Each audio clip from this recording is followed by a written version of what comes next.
Oke, teman-teman sudah mungkin familiar atau familiar banget atau menjadi bagian dari bullying itu sendiri. Tapi ya karena saya ditugasi, maka saya akan berbagi juga tentang apa yang saya tahu tentang bullying itu sendiri. Ini gambar-gambar atau kalau teman-teman yang suka nonton film yang movie goers gitu ya, di beberapa film yang teman-teman saksikan, yang tonton, ya di bioskop ataupun lagi streaming di rumah atau yang di-download gitu ya. Itu kalau dalam konteks sekolah atau uh, peer group atau teman sebaya itu ada juga adegan-adegan yang tadi tergambar di gambar yang saya bagikan ini. Nah, sebenarnya itu masuk dalam konsep bullying itu sendiri. Jadi bullying itu bentuk perilaku agresif yang tidak diinginkan ya. Jadi di dalamnya itu ada ketidakseimbangan kekuatan antara pelaku dan orang lain yang menjadi targetnya. Ini sama dengan tadi yang disampaikan Bu Banda ya di ini di sexual harassment atau pelecehan seksual. Jadi memang ada ketidakseimbangan kekuatan atau power. Kemudian yang kedua itu juga melibatkan perilaku agresif yang itu diulang ya, dari waktu ke waktu. Jadi nggak hanya sekali ketemu di jalan. Kalau misalnya pelecehan seksual sekali itu mungkin sudah masuk pelecehan seksual ya. Tapi kalau bullying itu eh, terjadinya itu lebih dari sekali dan berulang ya, ada frekuensinya. Dan yang ketiga itu menimbulkan kerugian dan distres pada penerima. Nah, ini efeknya sama dengan apa yang tadi dijelaskan Bu Wanda tentang pelecehan seksual. Jadi ada dampaknya, ada kerugian, ya, baik itu fisik atau non fisik. Fisik, kenapa kok melibatkan atau ada dampak fisik itu nanti nyambung juga dengan jenis-jenisnya. Dan kenapa juga menyebabkan distres gitu ya. Itu juga nyambung nanti pada dampak dari bullying itu sendiri. Nah, saya ngambil survei ya, jadi saya membandingkan survei tentang bullying. Kebetulan saya dapatnya ya, bukan saya sengaja nyari ada di Inggris dan di Indonesia, enggak gitu.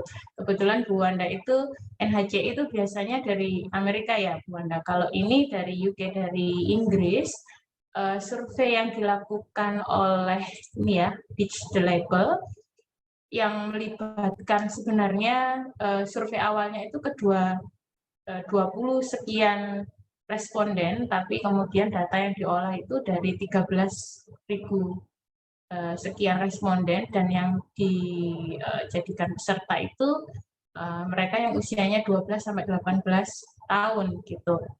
Nah, dari hasil itu ternyata 26% itu pernah menjadi saksi atau terlibat secara tidak langsung walaupun hanya melihat.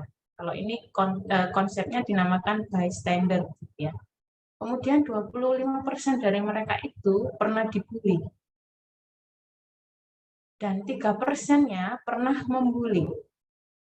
Nah, yang ternyata dari survei tahun sebelumnya, jumlah ini tuh meningkat. Dan kalau dari trennya, dari tahun ke tahun, itu kasusnya ada peningkatan. Gitu. Nah, kalau di Indonesia, berdasarkan survei yang dilakukan sebenarnya oleh Kementerian ini ya, bukan oleh UNICEF sendiri, tapi bekerja sama dengan salah satu kementerian di Indonesia, dilaporkan pada tahun 2000 juga, 2 dari 3 anak berusia 13-17 tahun itu pernah mengalami setidaknya satu jenis kekerasan selama hidup. Kemudian 3 dari 4 anak dan remaja melaporkan kekerasan yang dialami dan pelakunya itu ternyata teman atau sebayanya. Nah, ini juga ternyata mirip ya dengan pelaku kekerasan seksual yang tadi disampaikan oleh Wanda. Yang melakukan itu nggak jauh-jauh ternyata, tapi orang yang dekat dengan kita. Nah, jenis-jenisnya, jadi kalau apa namanya, siapa ya saya lupa, tapi ada 4 jenisnya. Yang pertama itu bullying yang menyangkut fisik. Jadi itu indikatornya atau kriterianya itu ada agresi ya bentuknya yang melibatkan fisik ya seperti memukul gitu ya, menonjok atau seperti itu yang memojokkan di dinding. Nah, ini memang kelihatan gerakannya itu besar ya karena memang ini melibatkan fisik. Yang kedua ada verbal bullying. Jadi sebuah agresi yang ya diomongkan gitu ya, bahkan name calling ya, kalau kita ada sebutan tertentu yang niatnya itu mengejek dan untuk merendahkan orang lain, atau guyonan ya teasing tapi itu niatnya begitu yang membuat orang yang kita panggil itu, yang kita goda itu kemudian menjadi tidak nyaman ya, sedih ya, terus merasa tidak percaya diri, tidak yakin dengan apa yang dia punya gitu, atau kemampuan yang dia miliki, itu sebenarnya sudah masuk ke verbal bullying gitu. Yang ketiga itu ada namanya indirect or relational bullying. Jadi ini sebuah bentuk atau jenis bullying yang terjadi yang kayaknya nggak kelihatan, nggak secara langsung, tapi itu berdampak. Ya, saya yakin di kalangan kita ya, apalagi mahasiswa yang seperti ini tuh mudah banget ditemui. Seperti ya, social exclusion. Kamu punya satu angkatan, punya teman, satu kelas gitu ya. Garap tugas kelompok. Tapi ketika pembagian kelompok itu selalu saja ada anak-anak yang susah dapat kelompok. Entah nggak disukai, entah sudah punya apa ya, di persepsi tertentu, itu sudah masuk ke bullying juga yang masuk di indirect or relational bullying. Nah, teman-teman pasti ada lah ya ini apa namanya model-model yang seperti itu. Karena saya sendiri juga ngajar dan biasanya itu ada yang lapor, Bu, ini saya nggak dapat kelompok loh, Bu. Apa kamu nggak dapat kelompok? Nggak ada yang mau sama saya. Dalam hati pengen guyu, tapi kan ya nggak bisa ya guyu. Kondisi yang seperti itu menyedihkan. Padahal koncone dewe loh. Pada Mbak Santi aja senyum dengar Bu Wiwit bilang gitu. Ya yang penting nggak jadi pelakunya loh ya Mbak Santi atau teman-teman yang lain. Kemudian bentuk yang lain itu ada menyebarkan rumor ya, gosip-gosip.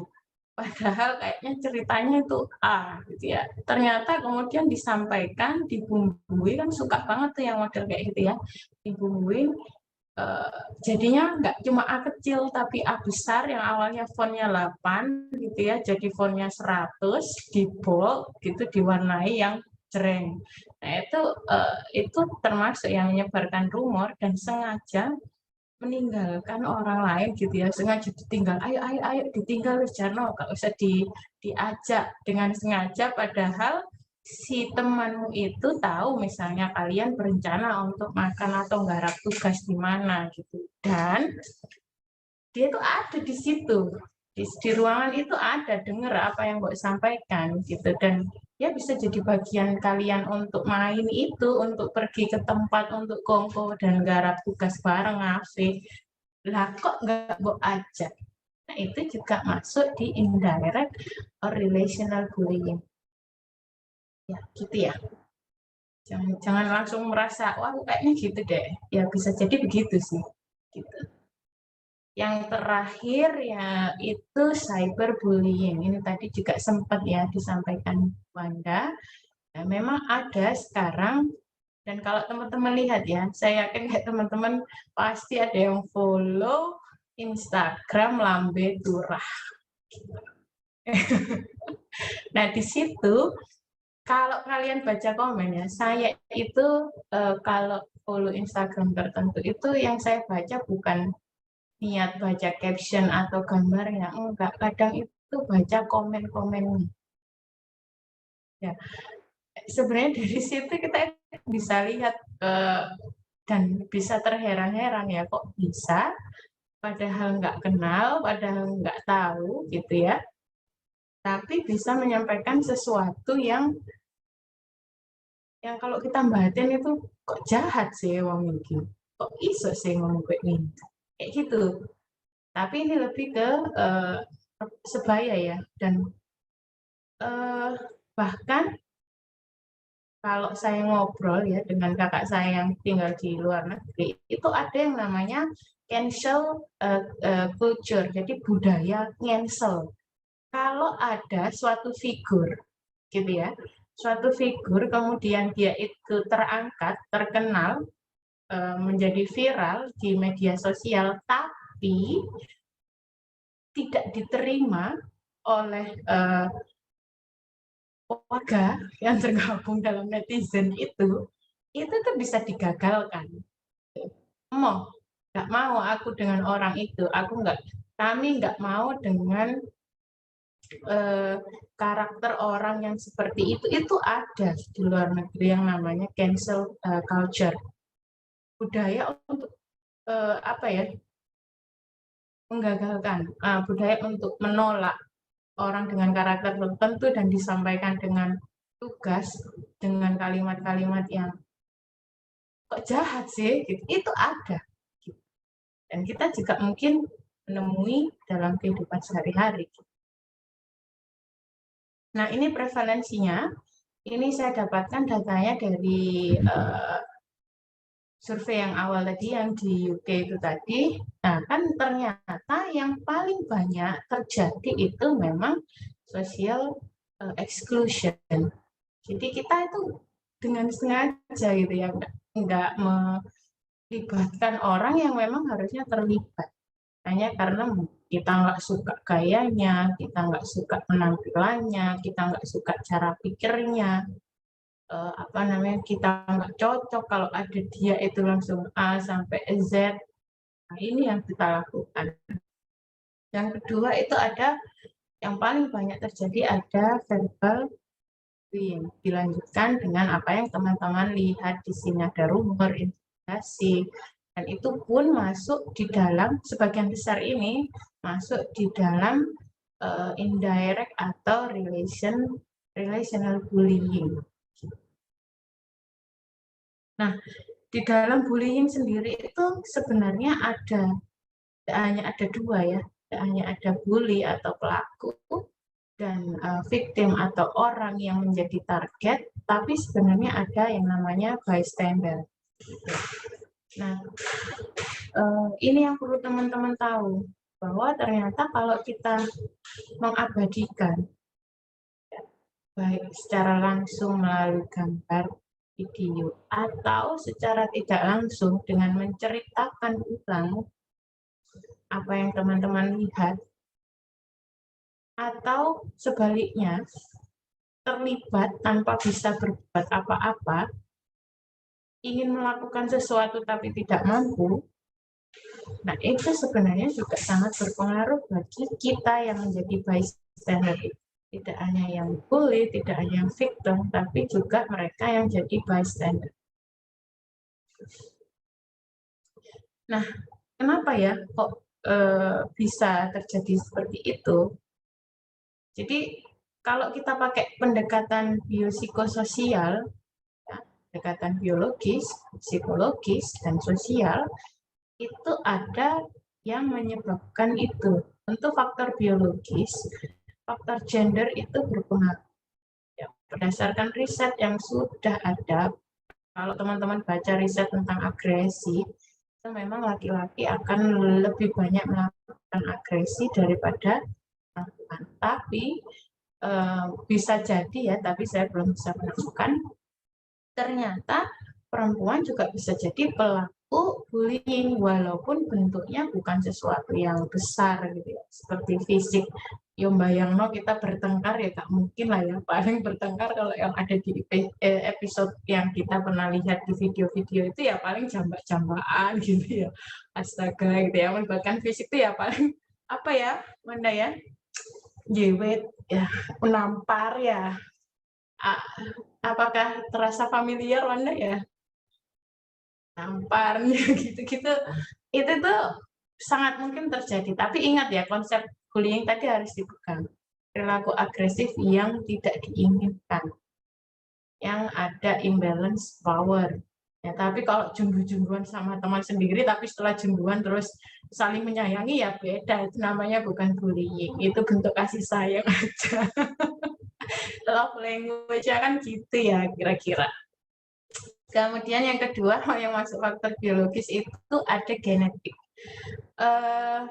Saya tidak bisa menjelaskan rinci ya, tapi ada riset yang menunjukkan bahwa ada genom gitu ya, yang itu diturunkan. Nah, kalau kita merunut ke usia yang lebih muda, itu sebenarnya ada dua perilaku tertentu. Kita itu dibagi menjadi dua perilaku tertentu.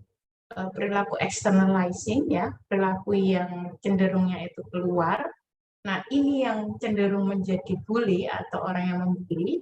Yang kedua itu ada perilaku internalizing atau perilaku yang ke dalam. Nah, ini yang akan cenderung menjadi victim atau orang-orang yang dibully. Dan itu genetik diturunkan. Gitu. Ini faktor biologis ya, di karakter fisik, gender, genetik, karakter fisik. Nah, maksudnya karakter fisik itu apa? Maksudnya adalah orang dengan fisik tertentu itu akan cenderung mendukung menjadi apakah dia bully ataukah apakah dia victim. Orang dengan bisa kita bayangkan ya teman-teman, kalau tadi di gambar di depan itu yang jadi bully adalah orang-orang yang badannya gede, gitu ya, yang kekar. Nah kalau ingat ya, beda usia lagi nanti kita, tapi nggak apa-apa lah saya kasih contoh. Pernah nonton film Spider-Man nggak? Tidak, Bu. Serius? Spider-Man nggak pernah nonton?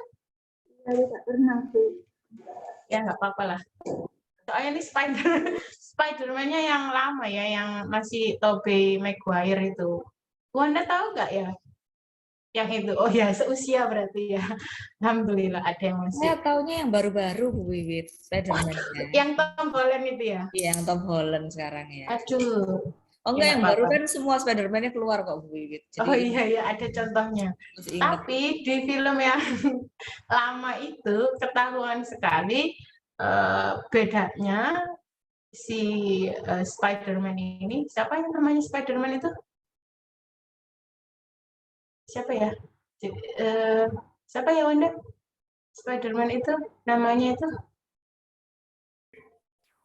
Apa Mbak? Spider-Man itu siapa namanya? Nama selain Spider-Man ya, namanya dia itu, nama perannya itu. Ada yang tahu nggak sih teman-teman? Ada yang nonton Marvel? Siapa? Peter Parker. Oh iya, thank you, Mas Bahrul. Peter Parker, iya. Jadi Peter Parkernya di Spider-Man yang Tobey Maguire itu ya, itu tuh kan digambarkan karakternya kecil gitu ya badannya. Kemudian yang pemalu gitu ya. Kemudian yang yang introvert. Yang kalau dia nggak ngomong kayaknya kita nggak tahu deh dia ada. Gitu. Nah itu masuk ke karakter fisik ya. Dan bandingkan dengan nanti kalau ya, kalau kalian iseng nonton film Spider-Man yang lawas itu, pasti akan ada scene yang menunjukkan pada saat Peter Parker itu dibully oleh temannya yang lebih besar badannya. Itu masuk ke karakter fisik yang masuk di biologis.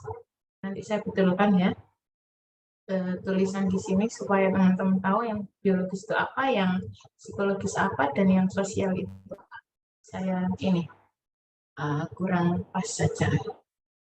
Nggak enak tapi tak betulkan sekarang nggak apa-apa ya. Oh nggak bisa ini gambar. Oh maafkan teman-teman.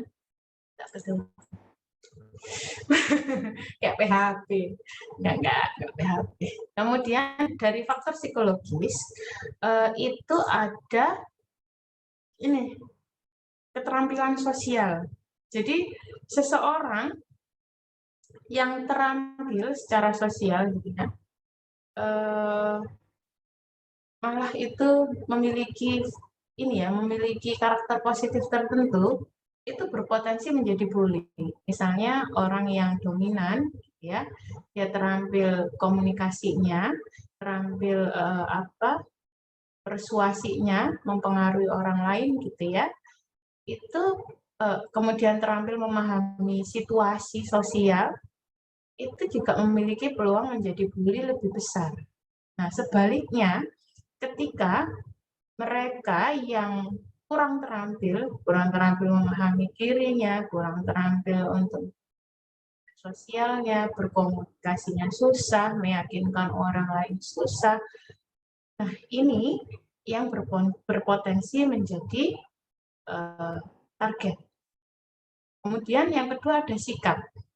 Secara psikologis, kalau kita punya keyakinan bahwa kita itu boleh menganggap diri kita lebih tinggi dari orang lain, boleh melakukan sesuatu yang membuat orang lain itu susah, atau tidak apa-apa ketika kita senang dan orang lain itu tidak, nah itu punya potensi menjadi bully. Gitu. Itu secara psikologis. Nah, secara sosial atau lingkungan, keluarga dan lingkungan tempat tinggal itu memiliki pengaruh yang luar biasa. Ketika kita tumbuh di keluarga yang model-model atau jenis-jenis bullying itu tadi diizinkan, diperbolehkan, maka kita akan belajar untuk itu juga. Apalagi ketika di dalam keluarga itu proses komunikasi antar keluarga tidak berjalan, tidak ada kehangatan di dalam keluarga itu, maka ya tentu dia akan punya atau mengembangkan karakter yang tadi saya sampaikan, keterampilan yang tadi saya sampaikan, dan sikap yang saya sampaikan itu tadi. Artinya apa yang kita miliki secara internal, ya baik aspek biologis maupun psikologis, itu akan terbentuk dari faktor eksternal, yaitu lingkungan, sosial kita, keluarga, lingkungan, tempat tinggal, kemudian di sekolah, kuliah sekarang ini gitu, dan norma atau keyakinan terkait budaya yang sekarang ini. Kalau dari nanti teman-teman bisa lihat dari referensi yang saya cantumkan, ternyata ada keyakinan sosial yang berkembang bahwa nggak apa-apa kita itu awalnya sih ya menyampaikan apa yang kita pikirkan. Itu kalau di psikologi namanya asertif gitu. Menyampaikan apa yang kita pikirkan tentang diri kita dan orang lain atau situasi yang tidak kita hadapi secara langsung. Nah, tapi ternyata sikap itu tidak lagi menjadi asertif, ujung-ujungnya menjadi agresif. Itu akhirnya ujung-ujungnya menjadi bully. Itu faktor-faktor pendorong adanya peran-peran di dalam bullying itu tadi ya. Baik itu bully-nya atau membuli, atau victim atau orang yang menjadi target, dan yang ketiga itu bystander. Ya, saya lanjutkan. Ini ya, secara spesifik faktor-faktor ini ya berperan di dalam bullying itu bisa teman-teman lihat ya. Karakter, sikap, nah ini tadi yang saya sampaikan, bahkan karakter positif itu juga mendorong kita menjadi bully. Keluarga yang kurang suportif. Kalau victim juga ada karakter. Jadi ya sempat saya singgung internalizing behavior, keluarga, ada insecure parental relationship, ada kurangnya keterlibatan ayah, dan sekolah. Sekolah ini maksudnya semakin besar sekolah, semakin banyak jumlah siswa, semakin banyak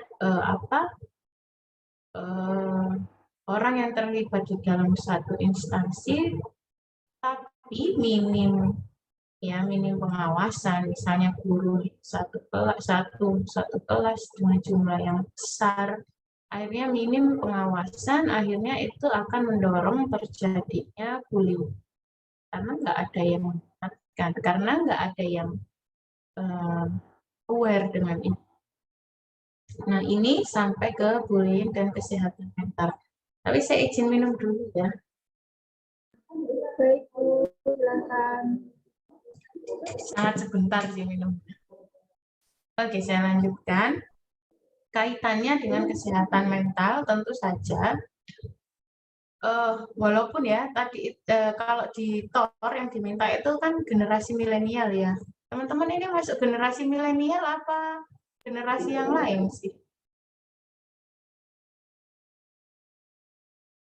Ya Mbak Santi, kamu itu masuk generasi milenial atau yang sesudahnya? Generasi milenial, Bu. Oh, berarti kita satu generasi karena kuliah juga masih generasi milenial. Kalau lihat loh ya, kalau lihat yang masuk kategori generasi milenial tuh 81 lahirnya dan sampai 90-an. Betul ya Bu Handa, nggak salah ya saya ya. Berarti kita juga satu cohort ya Bu Handa ya, generasi milenial ya. Nah itu sebenarnya bingung juga saya. Yang ditanya itu tentang saya atau tentang teman-teman mahasiswa. Tapi ternyata kalau kita lihat atau teman-teman baca ya iseng baca, walaupun saya yakin nggak ada yang iseng baca ya untuk jurnal-jurnal tentang bullying kalau nggak terpaksa. Ternyata riset tentang bullying ini sudah terjadi lama gitu, dari tahun 1970-an gitu. Dan itu dulu konteksnya hanya pada konteks sekolah. Artinya terjadi pada mereka yang usia anak-anak dan remaja. Tapi ternyata itu berkembang. Gitu. Pertama kali ditemui itu selain di anak-anak dan remaja ada di nursing home resident gitu ya. Jadi apa ya ini perawat yang sedang melakukan residensi seperti dokter gitu. Ternyata mereka menunjukkan perilaku-perilaku yang sama dengan mereka yang masih anak-anak dan remaja ini ketika berhubungan dengan peer-nya atau teman sebayanya atau rekannya, bukan perilaku bullying yang sama. Ternyata kita temukan, oh bullying ini nggak hanya terjadi pada anak-anak dan remaja, gitu. Di lingkungan pekerjaan pun itu sudah banyak sekali riset yang membicarakan bullying at workplace, gitu. Dan bahkan ada riset tertentu yang membicarakan bullying di sibling atau saudara kandung. Nah, bahkan saudara kandung pun itu juga terjadi bullying ya. Tapi menurut saya sih akan sangat wajar ya dengan perilaku-perilaku tertentu karena kalau teman-teman belajar psikologi misalnya itu perilaku externalizing internalizing kalau tidak ada perubahan di lingkungannya, di lingkungan sosialnya, perilaku tersebut ya akan menetap gitu. Less or more. Ya, semakin kuat atau semakin ringan aja. Jadi kalau itu terjadi di lingkup kalian yang sudah dewasa awal gitu ya, di mahasiswa atau saya yang dewasa di lingkungan tempat kerja itu sangat mungkin terjadi. Ini dampaknya gitu. Kalau saya urutkan dari yang terbanyak sampai yang sedikit itu memang ada di mereka yang menjadi target, mengalami distress emosional, terus termarginalkan, walaupun tidak secara konteks yang besar, gitu ya. Di kelas pun nggak punya teman, kemudian akademik performance-nya rendah, males sekolah, dan itu akan meningkatkan resiko ini ya psychological effect seperti kecemasan, akan muncul depresi, bahkan ada ide-ide atau perilaku-perilaku yang mencoba untuk hidup. Nah, yang perlu menjadi highlight kita adalah apa yang terjadi ini itu akan cenderung menetap hingga masa dewasa.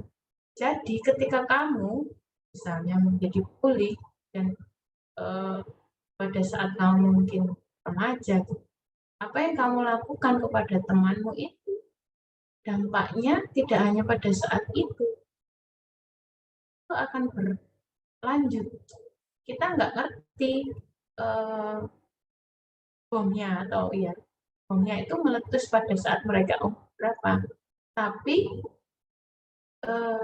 perasaan tidak menyenangkan, perasaan tidak disukai, perasaan dihindari, tidak diterima itu akan selalu ada pada teman yang menjadi targetmu pada saat kamu nanti. Dan itu dampaknya akan luar biasa, baik di pendidikan, sosial, kerjaan, itu akan sangat dan itu walaupun levelnya tidak seberat korban, gitu ya, bystander atau orang yang melihat secara tidak langsung atau secara langsung, gitu, itu juga akan mengalami situasi yang kurang lebih sama, yang dampaknya akan more or less ya sama, gitu. Jadi korban.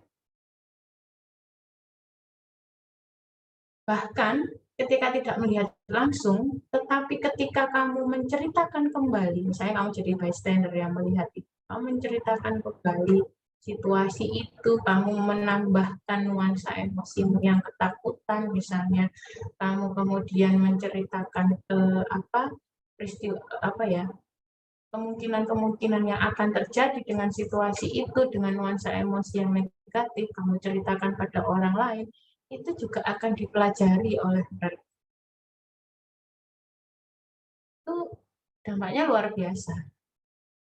Walaupun nggak ngerti ya, bomnya itu keluarnya pada saat apa. Tapi itu akan ada. Jadi resiko pada mereka yang menjadi victim atau mereka yang menjadi bystander. Nah, walaupun bully itu kita lihat sebagai orang yang jahat gitu ya dalam hal ini karena pelaku, tapi sebenarnya mereka juga mengalami kerugian. Ada dampaknya juga. Biasanya mereka juga punya performance akademik yang rendah. Kalau performance akademik yang rendah kan peluang hal-hal yang tidak baik ke depan itu juga akan tinggi. Dan ternyata mereka juga merasakan yang namanya kesepian.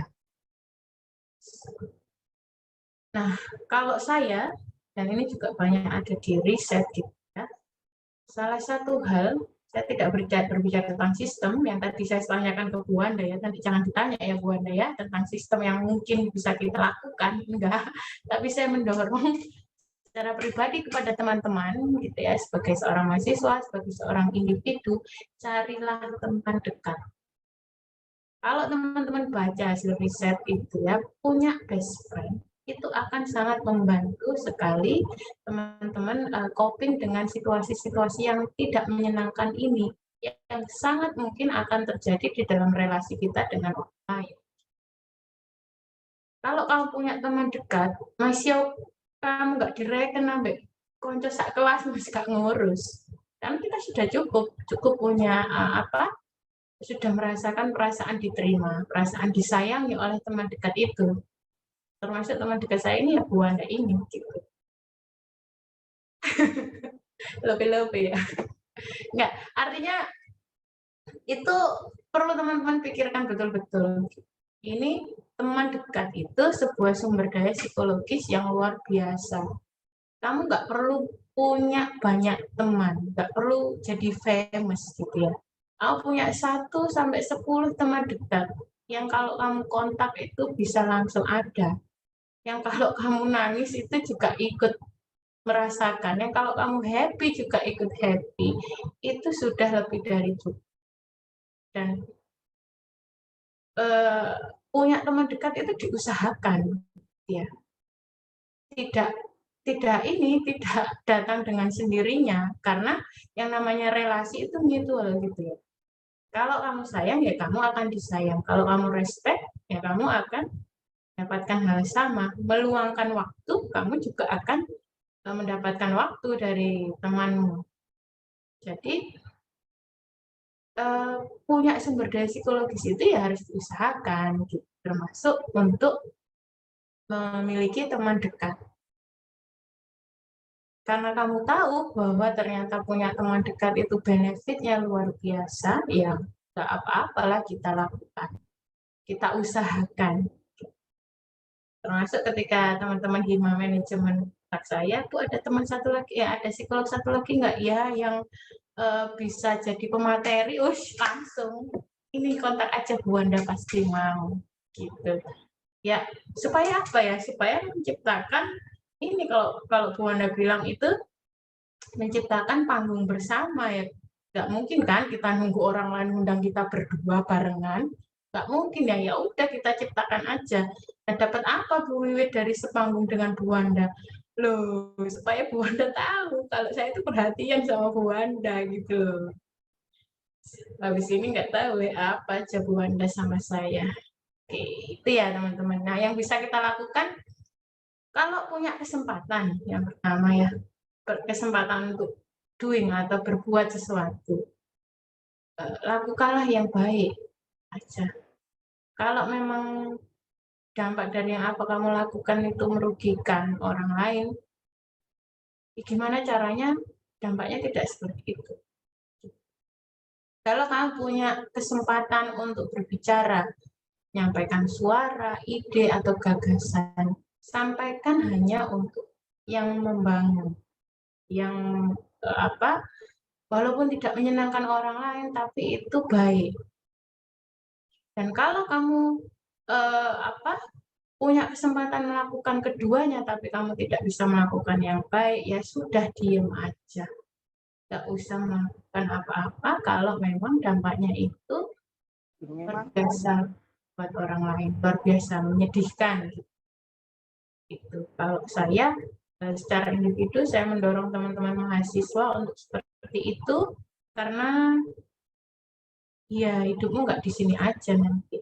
Kalau kamu nggak membangun relasi yang baik sekarang, ya kamu sendiri yang akan kesulitan ke depan. Itu sih dari saya, ini referensinya. Sudah, saya stop share. Kalau nggak ada yang tanya juga nggak apa-apa. Saya tutup dulu. Wassalamualaikum warahmatullahi wabarakatuh.